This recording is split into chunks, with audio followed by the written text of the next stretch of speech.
Saudara, Anda menyaksikan Kompas Bisnis bersama saya Putri Oktaviani. Mahkamah Konstitusi memutuskan Menteri dan Wakil Menteri dilarang merangkap jabatan komisaris. Pemerintah diberi waktu paling lama 2 tahun untuk mengeksekusi putusan ini.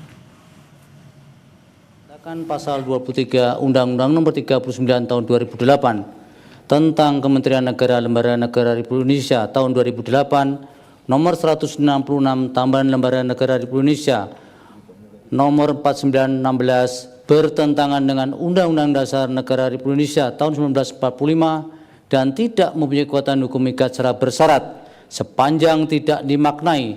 Menteri dan Wakil Menteri dilarang merangkap jabatan sebagai A.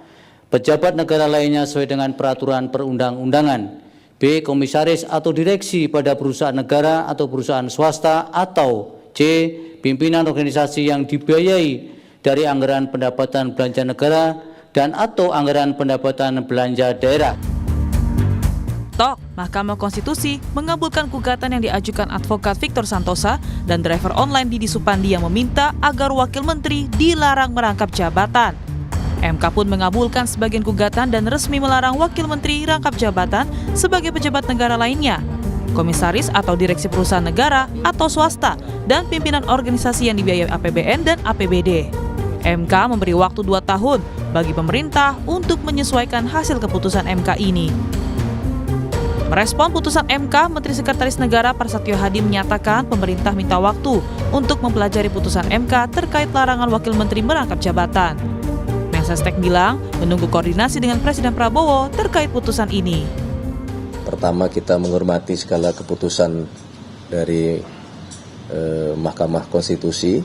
Nah, namun demikian tentu berdasarkan hasil keputusan tersebut kami akan mempelajari dan tentu akan berkoordinasi dengan pihak-pihak terkait untuk terutama dalam hal ini kepada Bapak Presiden untuk kemudian nanti akan dibicarakan apa yang menjadi tindak lanjut dari hasil keputusan MK tersebut. Jadi kami mohon waktu terlebih dahulu. Sementara Wakil Menteri Luar Negeri Arif Hafaz Ugroseno bilang siap mematuhi putusan MK tersebut.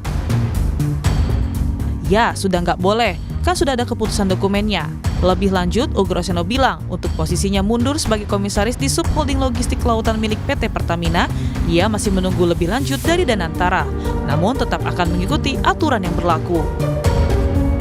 Hingga kini masih ada 32 wakil menteri yang masih menduduki jabatan sebagai komisaris di perusahaan plat merah maupun anak usahanya. Publik menanti kapan pemerintah segera menjalankan putusan MK agar pembantu kabinetnya tidak lagi merangkap jabatan. Vicky Kwen, Tim Liputan Kompas TV.